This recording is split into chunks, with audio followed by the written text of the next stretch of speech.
Hello guys, I'm going to walk you through from number 33 to number 40. Let's get started with number 33. O'Malley Company sells 10,000 units for $13 a unit. Fixed costs are $250,000 and net income is $250,000, which should be reported as variable expense in CVP income statement. So variable expense, which is our variable cost. Variable cost, we know that variable cost is equal to sales minus fixed cost minus net income.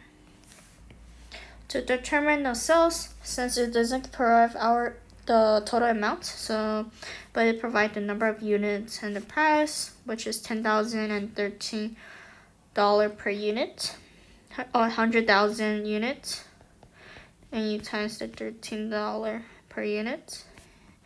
That's your sales, and the fixed cost already given is $350,000. And then you minus your net income, which is $250,000. And you put that in the calculator, you will end it up with $700,000. That's your answer. Move on to number 2. Offline company has 9,000 units in the beginning finished good. The sales budget shows expected sale to be 36,000 units. If the production budget shows that 42,000 units are required for production, what was the desired ending finished good? So with the ending finished good is equal to beginning finished good, we plus the units produced, and we subtract the expected sales.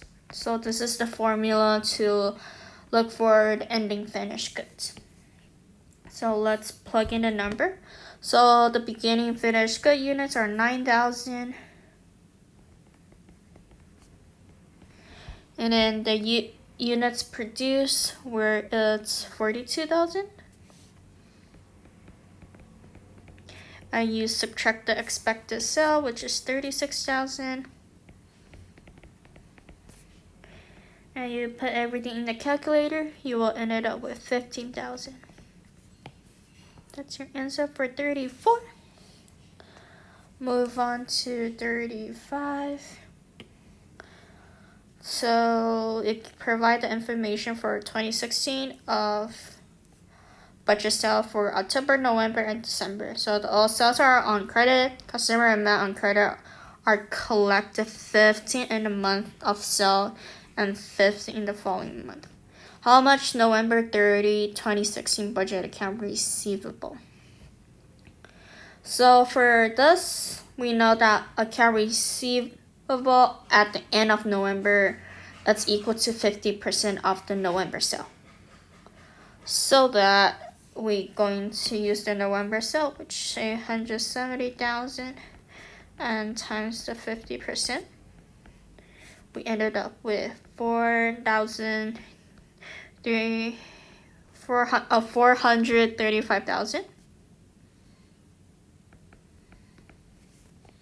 which is 8. Move on to 36. And 36, the sales are 500,000 and variable costs are 330,000. What is the contribution margin? So the contribution margin ratio are the sales minus variable cost divided by sale. So since they already give you the number, there is no need to calculate anything. So basically just plug in a number, which is the 500,000, subtract 330,000 divided by 500,000, and you will end it up with 34%.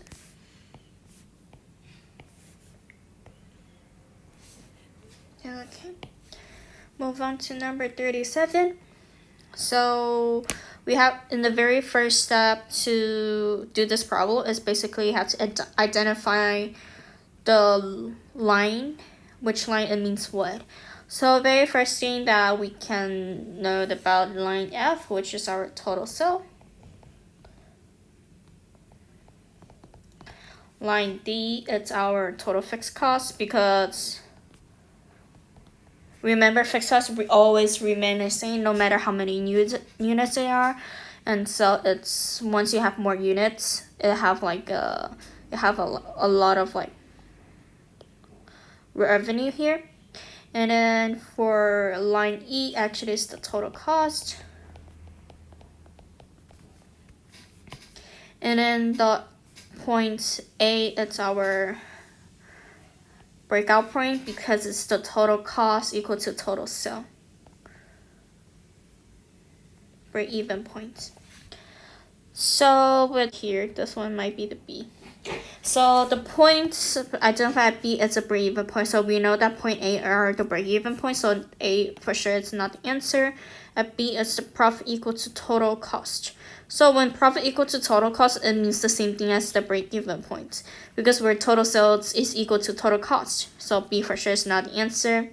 And F, we know the variable cost line, it doesn't look like this. This one's the total sale, which is not the answer. So we ended up with the answer. It's line E, it's the total cost line, where as you can see, this one is the total cost. And continue with number 38. So looking for the total amount to be budget for manufacturing overhead for the month. So the budget manufacturing overhead,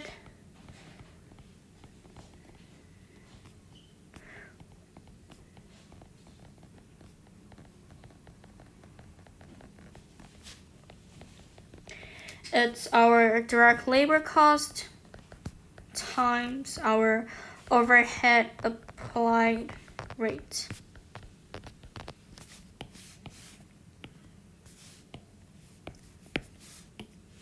Okay, so we know that direct labor cost is the units produced times the labor hour per unit and labor cost per hour.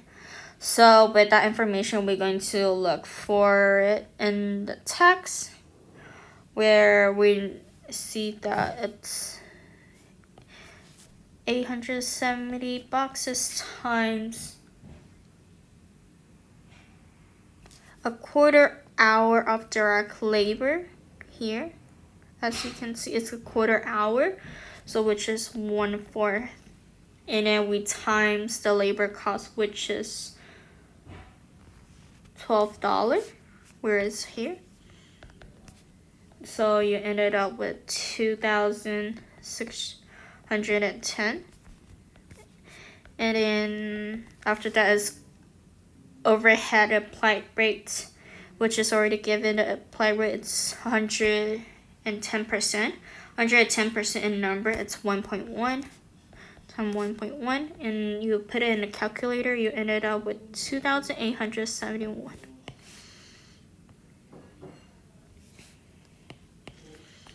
Okay, continue with 39. So we already know contribution margin ratio. It's our sales minus variable cost over sale. As you can see in the formula, there's nothing deal with fixed cost, so we can get rid of the fixed cost because we're only dealing with the variable cost and sales. So as we left with B and D, so one is often as one of them are like increasing, one of them is decreasing. So the variable cost as the percentage of sales increase, the variable cost as the percentage of sales decrease. So when we look at it, when we want to have like a bigger contribution margin ratio, it means that we wish to have like a lower sales number where it can decrease, where it can increase our total amount of contribution margin. So where the final answer is going to be variable cost as a percentage decrease. Because when sales are having like a lower number, then we have a bigger cost contribution margin. And then the direct material and direct labor budget provide information for preparing the something. So the answer, it's cash budget. Let me explain it. So the cash budget, actually, the direct material and direct labor, it's provided information for preparing the cash budget. And for manufacturing overhead budget, its manufacturer budget is prepared for the production budget, which has nothing to do with direct material and direct labor. And production budget is the production budget is like prepared after the sale budget specify the production quantity. So nothing to do with direct material, direct labor. And then for a sales budget, so the sales budget, it's the starting point in making the functional budget. It's helped to prepare the production budget. So our final answer will be cash budget. And that's all the answers. So number 33 is going to be 700,000. 34 is 15,000. 35 is 435,000. 36 for 34%. 37 is line E is the total cost. 38, 2,871. 39 variable cost as a percentage of sales decrease. 40 is cash budget. Thank you for watching.